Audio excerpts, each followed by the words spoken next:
Well, it's great to be sharing another word with you, another video. Don't forget to subscribe for more end times news, prophetic words and evangelism. This is the channel that's all about hearing from God and reaching the nations. I want to share a little bit more about how we can be prepared for the upcoming cyber attack. The WEF have called it inevitable. So guys, this is on its way, and how we can be at peace and know that we don't have to go down like the rest of the world, but we can stay up in God. So stay tuned to this. I want to just say at the outset of this, COVID-19 is just one of 3 upcoming pandemics that are going to affect this world globally. And the next one, I believe, is going to be a cyber attack and then a climate disaster.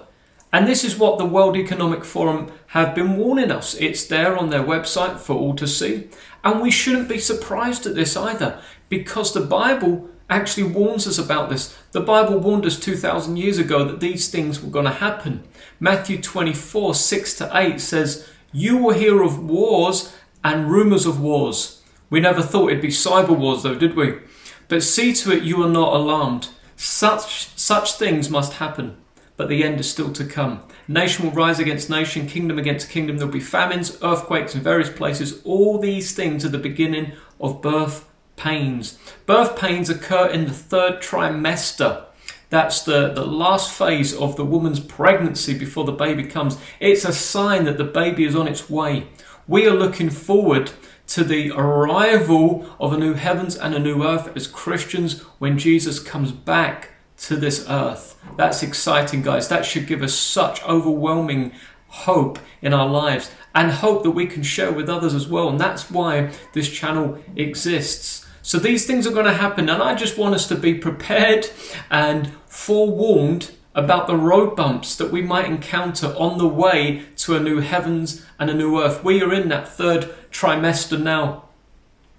In my last video, I talked about the next pandemic, which is going to be a cyber attack, and which will probably lead to a digital collapse and even an economic collapse, because it's going to affect everything basically. And I'm going to share a bit on that briefly. But I want to look into it a bit more. A few of you were asking, how can we prepare for this? And so I want to go into that as well to help us prepare, to be ready. But at the very foundation, I just want to say that we do not have to fear or be alarmed.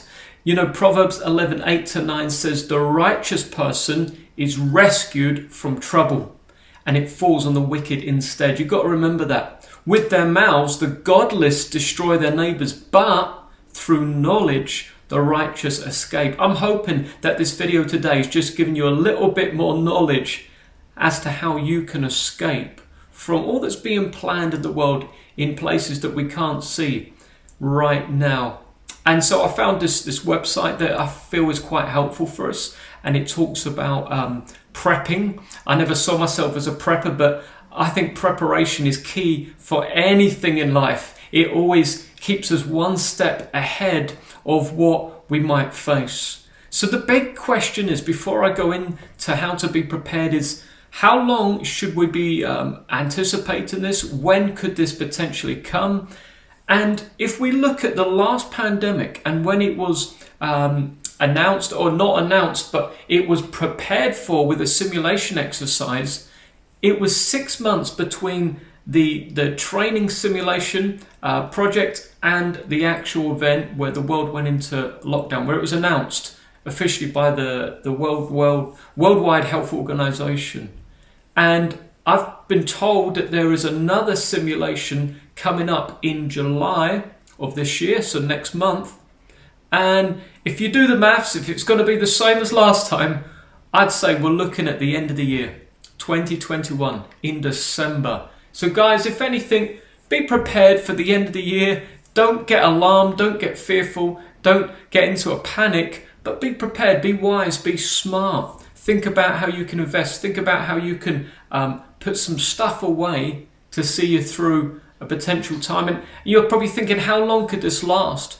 Well, it's interesting because when I was reading the article on the World Economic Forum about a cyber attack coming, it estimated the potential deficit and cost involved for 1 day and 21 days.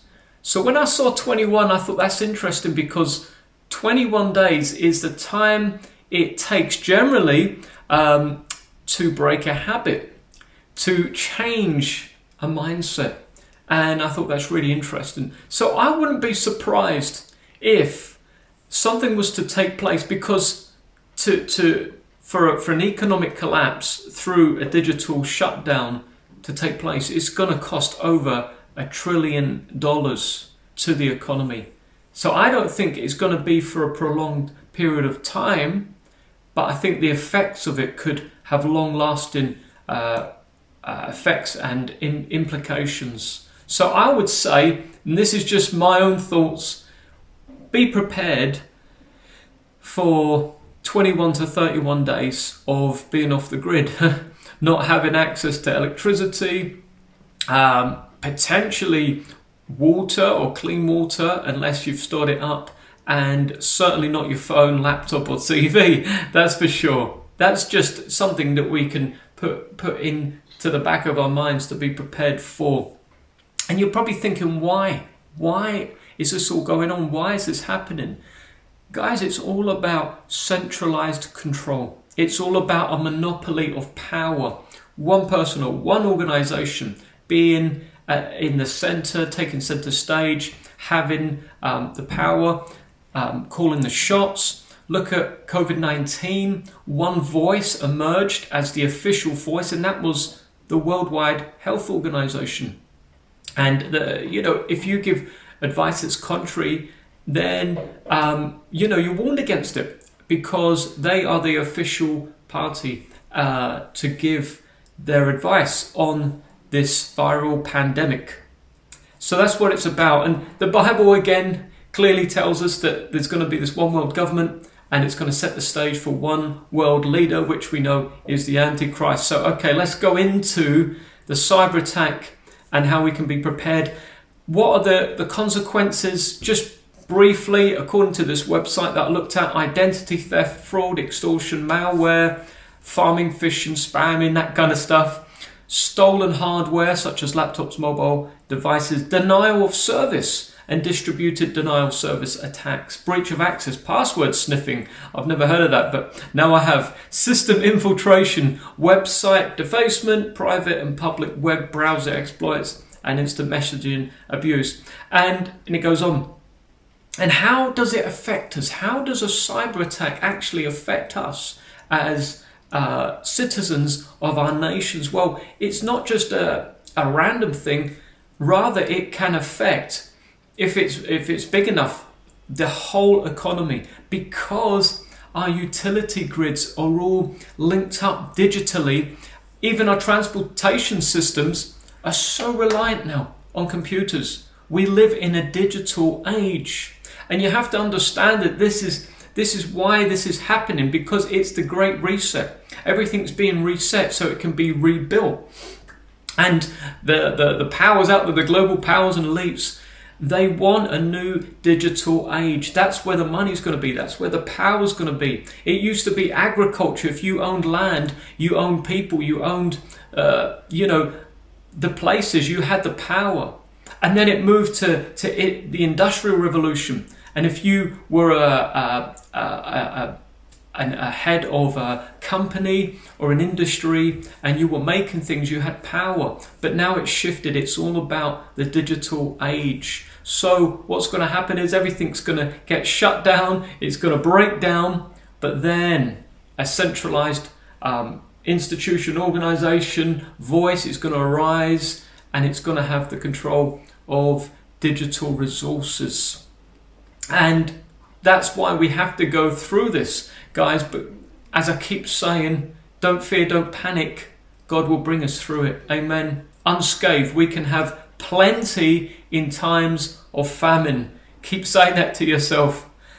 And this is some of the effects that it can have. Just the implications. If there was a cyber attack that affected the world, gas stations, which most of them are now digital and connect right to the bank, they would be affected. Banks We wouldn't be able to process electronic transactions. ATM machines would not give us money. Utility systems would go into shutdown because most power stations are run by computers. It would affect water treatment facilities because these are automated too. And it'd affect our finances, medical records, physical location, academic records, government operations, needless to say, transportation systems, trains, subways, planes. Again, you're thinking, oh no, I want to go on that holiday. Just don't panic. There will be a way. Traffic management systems like stoplights, crosswalks, crosslights, air traffic control, and everyday trade and telecommunications. It goes on. And this is what it would affect. So how can we be prepared? Well, listen, these are just a few ways that you can be prepared. As I say, I don't believe it's going to be a year-long shutdown of the economy or of digital services. I just don't think that this planet now could survive a year without digital systems because we are too reliant on it. But there will be a reset. Someone's going to switch the button off and then switch it back on again. And you know, it could be 20 days, it could be a month, but this is what you should do to prepare, is have a supply of water stored, especially if, you know, municipal supplies are tainted or shut down. Be prepared for an extended power outage, if that means candles, torches, you name it. Have a food supply on hand and even a way to prepare your food off the grid. I know this is, a lot of this, guys, is going to be dependent on where you live and how you live in your particular nation. So you can adapt it accordingly. Keep some cash out. I really believe keep some cash aside. You might think it's all about the digital age and it's all about online, but guys, if there's going to be a reverse of this for a period of time, we need to be ready to go back to manual payments, to good old-fashioned cash. So keep a wad of cash, whatever you feel in your spirit, to put aside and keep under your pillow for this time. Maybe not under your pillow, but somewhere safe. Keep vehicles above halfway full of fuel. And obviously, if you can store away some fuel, I would do this, guys, because the petrol stations will be affected. And if you're needing to make journeys, you want to have some fuel stored up so you can travel within this period. Be prepared for off-grid sanitation needs.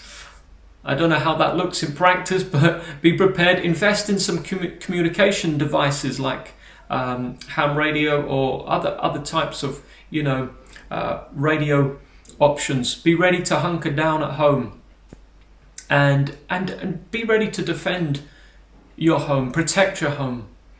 And, you know, guys, you can add to this list. It's just about being ready and prepared. But most importantly, guys, be in God. Be in Him. Because those who trust in the Lord are kept safe and secure. The name of the Lord is a strong tower. And He will protect us from every calamity, everything that could potentially happen in this world, in this life.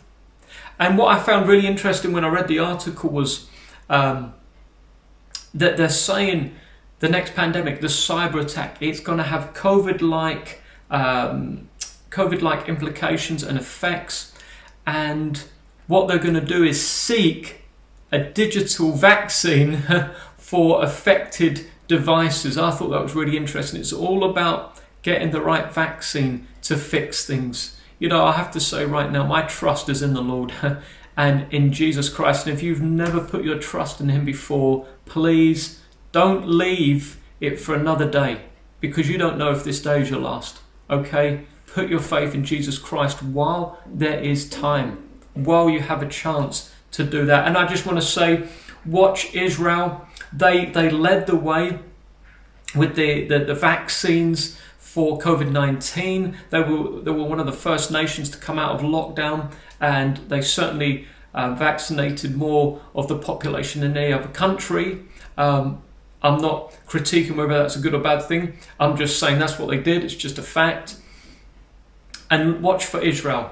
to introduce new technology, because Israel is rising in these days. All eyes are now on Israel, because that's where Jesus is coming back. That's why there's such a battle over Jerusalem, over Israel. And I'll probably do more posts or a video at some stage on the implications of Israel in the last days. But right now, I just want to say to you, get ready and be prepared to spend time with God alone, without electronic devices, without having to go onto the internet, just with your Bible, just plain ink and paper, and spend time in His presence. There's no greater thing than that. Use what we have till that time, till we can't use the things of this world. Use it as much as we can for the glory of God, for His kingdom. But when the time comes that we can't use it, guys, it's all about Him, and it's all about just relying on Him 100%, which we should be doing anyway. And, God has promised to sustain us and be with us in every trial and disaster. And that gives us hope. I think it was Horatius Bonar that said, God may not give us an easy journey to the promised land, but He will give us a safe one. And on that note, guys, I want to say thank you for watching. Take care, be blessed, and I'll speak to you soon.